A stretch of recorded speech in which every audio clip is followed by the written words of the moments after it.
कुछ बोलने से पहले बहुजन समाज में जन्मे सभी संतों, गुरुओं, महापुरुषों के चरणों में श्रद्धा के सुमन अर्पित करते हुए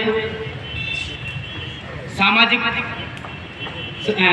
क्रांति के पितामह, शिक्षा के अग्रदूत महामना महात्मा फूले साहब, आरक्षण के जनक छत्रपति साहू जी महाराज, अंधों को आंख, बहरों को कान, गूंगों को जबान, नारी को सम्मान और भारत को संविधान देने वाले बोधिसत्व परम पूज्य बाबा साहब, देश में बहुजनों को वोट की कीमत समझाने वाले, खुद साइकिल से चले हमें हेलीकॉप्टर देने वाले बहुजन नायक, बहुजन समाज पार्टी DS4 और वाम सेव के संस्थापक मान्यवर साहब काशीराम जी, देश में सामाजिक परिवर्तन की महानायिका, जिस लेडी का आज हम लोग जन्मदिन मना रहे हैं, बहुजन समाज पार्टी की राष्ट्रीय अध्यक्षा आदरणीय बहन कुमारी मायावती जी को अपना आदर्श नेता मानते हुए सम्मानित मंच और मंच पर उपस्थित सभी सम्मानित साथियों, आज हम एक ऐसी लेडी का जन्मदिन मना रहे हैं जिस लेडी का लोहा बल्कि भारत ही नहीं पूरा विश्व मानता है। सम्मानित साथियों, विदेश में एक पत्रिका निकलती है, फोर्ब्स पत्रिका।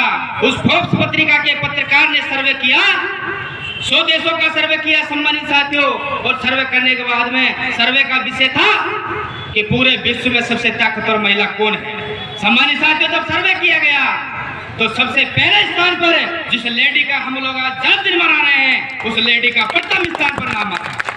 सम्मानित साथियों, इसी देश में एक पत्रकार सर्वे करता है कि देश में सबसे ज्यादा ईमानदार नेता कौन है। तो सम्मानित साथियों, देश के 12 ईमानदार नेताओं में हमारी बहन जी पहला स्थान रखती है। सम्मानित साथियों, गर्व की बात है। सम्मानित साथियों, बहन जी की राजनीति की बात करें तो सम्मानित साथियों, बहन जी की राजनीति 1977 से स्टार्ट होती। दिल्ली का कॉन्स्टिट्यूशन क्लब था, सभा थी। उन दिनों मोरारजी देसाई जनता पार्टी की सरकार बनती है, उनके मंत्री थे राजनारायण।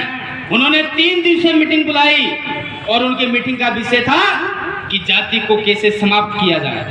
उनकी मीटिंग का विषय था कि जाति को कैसे समाप्त किया जाए। सम्मानित साथियों, 1977 में इंदिरा गांधी राजनारायण से चुनाव हारती है और राजनारायण उस टाइम पे भारत सरकार के स्वास्थ्य मंत्री थे। ऐसे ही सभा चल रही थी। सम्मानित साथियों, सभा में राजनारायण बोल उठे, बोलते बोलते उनके मुंह से एक शब्द निकल गया, हरिजन शब्द, जो कि गांधी द्वारा हमें दी गई गाली थी। सम्मानित साथियों, जब हरिजन शब्द कहा तो सामने बैठी महिला, वो लेडी, वो कोई नहीं थी सम्मानित साथियों, वो आदरणीय बहन जी थी। जब बहन जी ने हरिजन शब्द सुना तो बहन जी तिलमिला उठी। जब उनका बोलने का नंबर आया तो उस शेरनी ने धारते हुए कहा कि मिस्टर राजनारायण जी सुनिए, अगर हम सब हरिजन की औलाद है तो तुम क्या शैतान की औलाद हो। सम्मानित साथियों, पूरा हॉल राजनारायण मुर्दाबाद, जनता पार्टी मुर्दाबाद के नारा लगने लगे। सम्मानित साथियों, उसी सभा में मान्यवर साहब के वाम सेव के साथी बैठे हुए थे।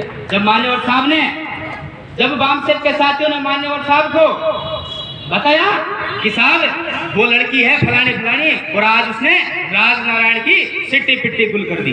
तो सम्मानित साथियों, साहब की मीटिंग थी, साहब ने मीटिंग को कैंसिल करते हुए आओ देखा ना ताओ देखा, साहब ने तुरंत आदरणीय बहन जी से मिलने का निर्णय लिया। साहब बहन जी से मिलने गए। जब बहन जी अंदर बैठी थी कमरे में और पढ़ाई कर रही थी। सम्मानित साथियों, मान्यवर साहब काशीराम ने किसी से नहीं पूछा, डायरेक्ट गए और बहन जी से बात की। बहन जी पढ़ रही थी। साहब ने बहन जी से पूछा कि बेटा पढ़ लिख के क्या बनना चाहती हो। बहन जी ने कहा कि मैं IAS बनना चाहती हूँ। साहब ने कहा कि अगर मैं आपको IAS बनाने वाली बना दूं तो कैसा रहेगा। कि साथियों, बहन जी कहती है कि साहब ये तो और भी अच्छी बात है कि कलेक्टर बन के तो मैं केवल मेरे गांव, मेरे शहर, मेरे जिले का भला कर सकती हूँ, लेकिन जब मुख्यमंत्री बनूंगी तो मैं मेरे जहां तक होगा मैं मेरे समाज के लोगों का भला जरूर कर सकूंगी। सम्मानित साथियों, बहन जी ने उसी दिन से प्रण लिया। 1977 में बहन जी की राजनीति में एंट्री होती है। 1 बार नहीं, 2 बार नहीं, 3 बार नहीं, बल्कि 4 बार देश के सबसे बड़े राज्य उत्तर प्रदेश में मुख्यमंत्री बनती है। सम्मानित साथियों, और इसीलिए कहते हैं कि बाबा तेरा मिशन अधूरा और बहन जी करेंगी पूरा। सम्मानित साथियों, आदरणीय बहन जी ने 1 बार नहीं, 2 बार नहीं, 3 बार नहीं, बल्कि 4 बार बाबा साहब का सपना पूरा करने का काम किया है। हम लोगों को समझना होगा सम्मानित साथियों। मान्यवर साहब के 35-30 सालों के अथक संघर्षों से आज हमें एक राष्ट्रीय दल मिला है, बहुजन समाज पार्टी। आज इस दल को तोड़ने के लिए आपको नए नए हीरो मिल जाएंगे, नए चमचे मिल जाएंगे। चमचों के मुंह आप लोगों को नहीं लगना।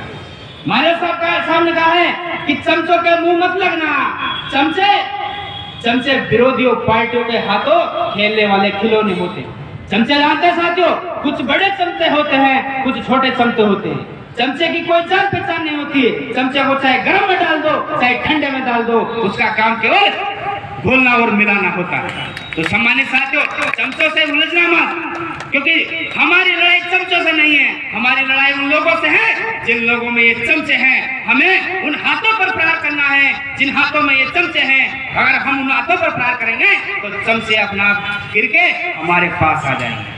सम्मानित साथियों, आप लोगों को समझना हो, हमारे विधानसभा चुनाव में 14,000 वोट निकले। सम्मानित साथियों, हमारे साथी हताश हो गए, कहने लगे कि बहुजन समाज पार्टी तो गई, बहुजन समाज पार्टी का तो कुछ अस्तित्व नहीं है। सम्मानित साथियों, हताश होने की जरूरत नहीं है। याद करो वो दिन जब देश में 70 साल तक जड़ जमाने वाली कांग्रेस आज उत्तर प्रदेश में अपनी जमानत नहीं बचा पाती। वो किसी की बदौलत नहीं, वो बहुजन समाज पार्टी की बदौलत है।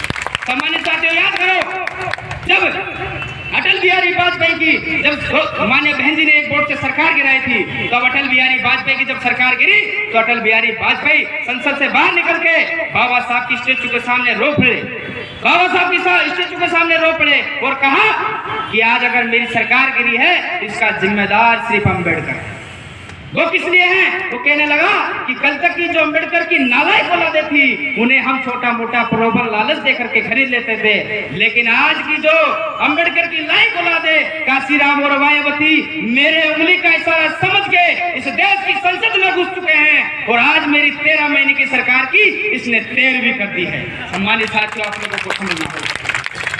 साथियों, बहुजन समाज पार्टी देश में कमजोर नहीं है। हमारे कार्यकर्ताओं को थोड़े काम करने की जरूरत है, हमारे युवाओं को थोड़ा भटकने की जरूरत नहीं है। आज नए मूंछों पर ताव देने वाले आप लोगों को मिल जाएंगे, युवाओं को भड़काने वाले आप लोगों को मिल जाएंगे। सम्मानित साथियों, भड़कना नहीं है, बहकना नहीं है, धैर्य होश के साथ साथ जोश जरूरी है। आज हमारे साथी अगर कोई आ जाता है मंच पे बड़े बड़े भाषण दे जाता है, हमारे साथी भेग जाते हैं, अन्य संगठनों में हम लोगों को बिखर दिया गया। सम्मानित साथियों, साहब के तक प्रयासों से, साहब के 35 साल के संघर्षों से हम लोगों को एक राष्ट्रीय दल मिला है। अरे ये आप लोगों का घर है, इस घर को मजबूत कीजिए। दूसरों की झोपड़ी में, दूसरों के महलों में रहने से अच्छा है अपनी झोपड़ी में रहिए, शान से रहिए। बहुजन समाज पार्टी आप लोगों के मान सम्मान और सम्मान का प्रतीक है, इसको मजबूत कीजिए। सम्मानित साथियों, बहुजन समाज पार्टी आपके सम्मान का प्रतीक है। साहब काशीराम जी अपने वामसप के साथियों के साथ बैठे थे, वामसप के साथियों के साथ बैठे थे तो बा साहब ने कहा कि साथियों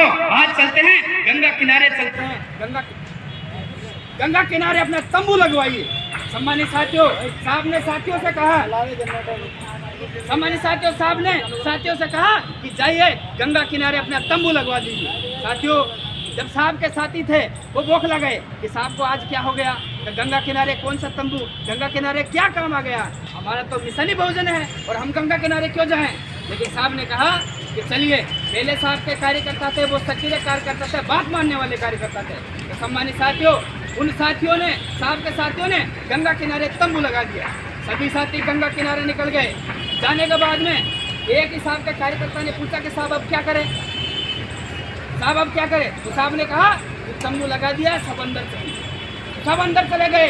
फिर साहब के कार्यकर्ता ने पूछा कि साहब अब क्या करें, कि बाहर बोर्ड लगा दीजिए कि जिसको इस जन्म में मुक्ति चाहिए वो हमारे तंबू में आ जाए और जिसको दूसरे जन्म में मुक्ति चाहिए वो बगल वाले तंबू में चला जाए। सम्मानित साथियों, बगल में पंडों का तंबू था, तो सम्मानित साहब ने कहा कि जिसको इस जन्म में मुक्ति चाहिए वो हमारे तंबू में आ जाए। इसलिए मैं आप लोगों से कहना चाहता हूँ, अगर आप लोगों को अपने दुख दर्द से मुक्ति चाहिए तो आप लोगों को इस बहुजन समाज पार्टी के अम्बेडकर पार्क वाले तंबू में जाइए। अगर आप लोगों को ठुकना और पिटना है तो गोलंबर वाले तंबू में चले जाइए। सम्मानित साथी, आप लोगों के मान और सम्मान को अगर आप लोगों को सुरक्षित रखना है तो देश में एक ही पार्टी है, बहुजन समाज पार्टी, और हमारे मान सम्मान का प्रतीक है आदरणीय बहन जी। आप लोग आइए, मिलकर काम करिए और इस बहुजन कारवां को आगे बढ़ाने का काम करें। इन्हीं सब बातों के साथ मैं अपने वाणी को विराम देता हूँ। जय भीम, जय भारत, जय काशीराम, जय जय बहन जी। धन्यवाद।